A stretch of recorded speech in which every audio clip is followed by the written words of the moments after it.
Good afternoon. My name is Dwayne Brown with the Office of Communications, and welcome to NASA headquarters.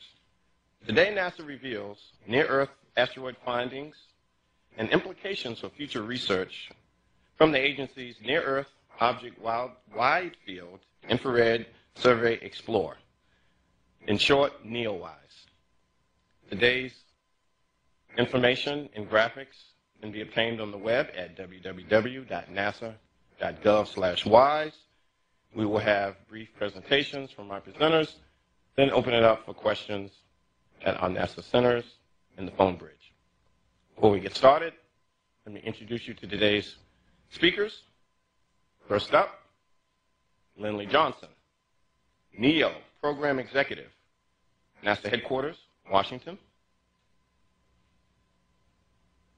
Amy Meinzer, NEOWISE Principal Investigator, NASA's Jet Propulsion Laboratory, Pasadena, California. Tim Spark, Director, Minor Planet Center, Smithsonian Astrophysical Observatory, Cambridge, Massachusetts.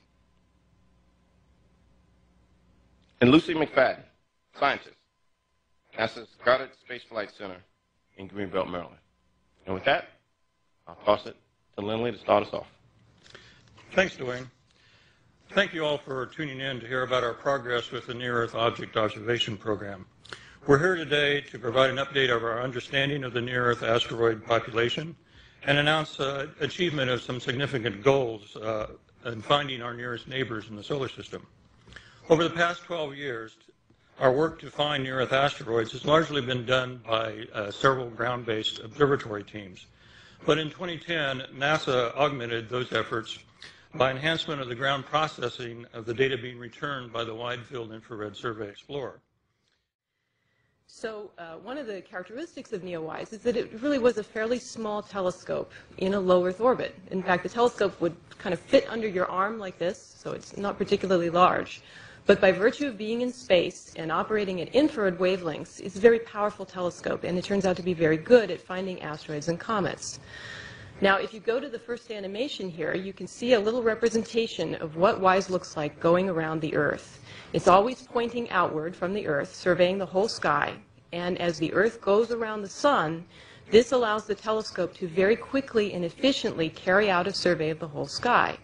And in fact, it was so fast we were able to survey the whole sky twice in infrared wavelengths in only 1 year. And you can see here a little representation of the difference between visible light and the infrared light that WISE was able to see. So this was a very efficient and effective way of surveying the sky. And the original purpose of the mission was actually to study cool stars in very distant galaxies, and it's doing a great job of that. However, it turns out to also be very good at detecting asteroids. This is because it's using infrared light. First of all, I find it really exciting that scientists continue to find things in the solar system, bodies in orbit around the sun, and objects that are close to our backyard in the near-Earth space. I want to congratulate the team for your successes, and I know from experience that in order to conduct a survey and to locate and discover new bodies from spacecraft missions requires a lot of planning, a lot of ingenuity, huge amounts of computing power, and then hours and hours, months of discussions with colleagues and poring over the data to validate the results. Thank you. I realize you're focusing on near-Earth asteroids today, but there's been so much talk about the potential for finding a planet X or some sort of large body through the WISE survey. Can you comment on any status on that sort of search, or maybe even reassure people that planet X isn't coming to get them next year? Yes, this is Amy Meinzer. I'm happy to answer this one. Planet X is not coming to get us. But we are looking to see if there are any other bodies in the outer part of the solar system with the WISE data. This is a very natural project for WISE. And so we're still working on it right now. We've obviously just returned a huge amount of data from the telescope. It's going to take us a long time to sort through. But the initial results are very promising. You may have seen earlier results where we've discovered a new class of very cool type of stars with WISE.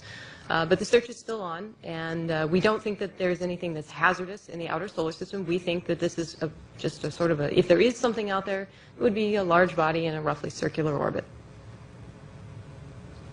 Our next caller, Denise Chow from space.com. Denise. So when you say the initial results are very promising, the initial results are very promising. Anything else you wanted to say on that point?